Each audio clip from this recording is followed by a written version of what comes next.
కాంగ్రెస్ ప్రభుత్వం ఏర్పడిన తర్వాత ప్రభుత్వ కార్యక్రమాలు రాజకీయ విమర్శలకు వేదికలు అయ్యాయనే అభిప్రాయాలు వ్యక్తమవుతున్నాయి. నిబంధనలు, ప్రభుత్వాల సంప్రదాయాలకు విరుద్ధంగా సీఎం రేవంత్ అధికారులు ఉన్న వేదికలపైనే పొలిటికల్ సెటైర్లు వేయడంపై విమర్శలు వ్యక్తమవుతున్నాయి. సీఎం వ్యవహార శైలి అలా ఉంటే అధికారులు కూడా రాజకీయ విమర్శలు ఆసక్తిగా వింటూ చోద్యం చూస్తూ వేదికలను అతుక్కొని కూర్చోవడంపై విమర్శలు వెల్లువెత్తుతున్నాయి. ప్రభుత్వ అధికారిక కార్యక్రమాలు వివాదాస్పదమవుతున్నాయి. వేదికలపై అధికారులు ఉండగానే ముఖ్యమంత్రి, మంత్రులు ప్రతిపక్షాలపై రాజకీయ విమర్శలు, ఘాటైన కామెంట్స్ చేస్తూ ఉండడం చర్చనీయాంశంగా మారింది. మునుపెన్నడూ ఈ తరహాలో సీఎంలు ప్రవర్తించలేదనే అభిప్రాయాలు వ్యక్తమవుతున్నాయి. మాజీ సీఎం కేసీఆర్, ఆనాటి మంత్రులు కూడా ప్రభుత్వ అధికారిక కార్యక్రమాల సందర్భంగా రాజకీయ పార్టీలను ఎండగట్టేవాళ్ళు. కానీ తలపెట్టిన సదరు కార్యక్రమం పూర్తవగానే అధికారులను వేదికలపై నుంచి పంపేసిన తర్వాత రాజకీయ విమర్శలు, ఆరోపణలు చేసేవారు. కానీ రేవంత్ రెడ్డి నేతృత్వంలో ఏర్పడిన కాంగ్రెస్ ప్రభుత్వం మాత్రం ఆ సాంప్రదాయానికి, నిబంధనలకు తిలోదకాలు ఇచ్చేసింది. వేదికపై అధికారులు ఉండగానే రాజకీయ విమర్శలు చేస్తూ తిట్ల దండకం అందుకుంటున్నారు. తద్వారా అధికారులకు సైతం రాజకీయ రంగు పులుముతున్నారని విమర్శలు వినిపిస్తున్నాయి.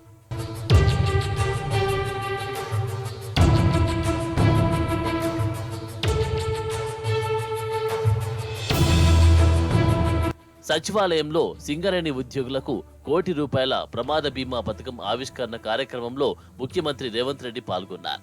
మంత్రులతో పాటు ప్రభుత్వ ప్రధాన కార్యదర్శి శాంతికుమారి, ఇతర ఉన్నతాధికారులు వేదికపై ఆసీనులయ్యారు. సింగరేణి ఉద్యోగులకు ₹1,00,00,000 ప్రమాద బీమా పథకాన్ని ఆయన ఆవిష్కరించారు. సీఎం రేవంత్ రెడ్డి సమక్షంలో సీఎం డి బలరాం బ్యాంకర్లతో ఎంఓయూపై సంతకాలు చేశారు. వాస్తవానికి యూనియన్ బ్యాంక్ ఆఫ్ ఇండియాతో జరిగిన ఈ ఒప్పందం వివరాలను సీఎం తన ప్రసంగం ద్వారా ప్రకటించాలి. అదే జరుగుతుందని అటు సింగరేణి అధికారులు, ఇటు బ్యాంకర్లు ఆసక్తిగా ఎదురుచూశారు. ప్రసంగం మొదలుపెట్టిన సీఎం రేవంత్ రెడ్డి మామూలుగానే ప్రతిపక్ష పార్టీపై తిట్ల దండకం మొదలుపెట్టారు. సింగరేణి కార్మికులకు జరిగే లబ్ధి గురించి ముఖ్యమంత్రి కనీసం ఒక్క మాట కూడా మాట్లాడకపోవడంతో అధికారులు విస్తుపోయారు. తమ ఊసే లేకుండా ఉపన్యాసం శాంతం ముగిసిపోవడంతో బ్యాంకర్లు కూడా ఉసురుమన్నారు. ఇక చీఫ్ సెక్రటరీ, ఇతర ఉన్నతాధికారులు వేదికపై ఉండగానే ముఖ్యమంత్రి రాజకీయ వ్యాఖ్యలు చేయడం వివాదాస్పదమవుతుంది. ప్రజా సమస్యలను గాలికొదిలి కేవలం సమీక్షలతోనే కాలం వెళ్లబుచ్చుతున్నారని సీఎం రేవంత్, కాంగ్రెస్ ప్రభుత్వాలపై ఓవైపు ఆరోపణలు వెల్లువెత్తుతుంటే మరోవైపు అధికార కార్యక్రమాలను రాజకీయ లబ్ధి కోసం వాడుకోవడంపై భిన్నాభిప్రాయాలు వ్యక్తమవుతున్నాయి. ప్రభుత్వం తలపెట్టిన కార్యక్రమాలకు, రాజకీయ సభలకు మధ్య సన్నని గీత ఉంటుందని, ముఖ్యమంత్రి రేవంత్ దాన్ని అతిక్రమిస్తున్నారనే అభిప్రాయం వ్యక్తమవుతుంది. అధికారుల సమక్షంలో కార్యక్రమాల్ని సజావుగా ముగించిన తర్వాత, వాళ్లను వేదికపై నుంచి దించేసిన తర్వాత పౌరుష పదజాలం లేని సొగసైన వ్యాఖ్యలతో రాజకీయ కామెంట్లు చేస్తూ వ్యంగ్యాస్త్రాలు విసిరితే ఎవరికీ అభ్యంతరం ఉండదనేది రాజకీయ విశ్లేషకుల అభిప్రాయం.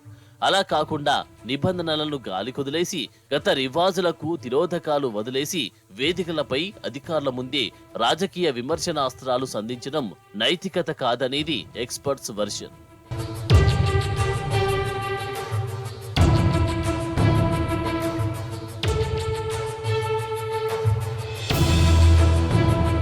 మొన్న ఇంద్రవెల్లి సభలో కావచ్చు, నిన్నటి మేడిగడ్డ పర్యటన సందర్భంగా కావచ్చు, ప్రభుత్వ అధికారిక గణం వేదికపై ఉండగానే వాళ్ల సమక్షంలోనే ముఖ్యమంత్రి, ఇతర మంత్రులు ప్రత్యర్థులపై రాజకీయ విమర్శలు గుప్పించడం తీవ్రంగా వివాదాస్పదమవుతుంది. ఇది ముమ్మాటికి అధికారులకు రాజకీయ రంగు పులమడమే అన్న ఆరోపణలు వస్తున్నాయి. ఇదిలా ఉంటే ఈ వ్యవహారంలో అధికారుల తీరు కూడా తీవ్ర విమర్శలకు దారితీస్తుంది. ఆ రాజకీయ విమర్శలు వింటూ, చోద్యం చూస్తూ వాళ్లు వేదికలపై అలానే ఉండడంపై విస్మయం వ్యక్తమవుతుంది. బాధ్యత గల అధికారులైతే రాజకీయ ప్రసంగాలు మొదలవగానే స్టేజ్ దిగి వెళ్లిపోతారని కామెంట్ చేస్తున్నారు. గతంలో అనేక సందర్భాల్లో తెలంగాణ మాజీ ముఖ్యమంత్రి కేసీఆర్, ఇతర మంత్రులు కూడా ప్రభుత్వ అధికార కార్యక్రమాల సందర్భంగా రాజకీయ విమర్శలు చేశారు. కానీ కార్యక్రమం పూర్తి అవగానే ఆఫీసర్లను వేదికలపై నుంచి పంపివేసి పొలిటికల్ స్పీచ్లు మొదలుపెట్టేవాళ్ళు. కాంగ్రెస్ ప్రభుత్వం ఏర్పాటైన తర్వాత ఆ స్ఫూర్తి కరువైందనేది కొందరు బ్యూరోక్రాట్స్, పొలిటికల్ ఎక్స్పర్ట్స్ ఒపీనియన్.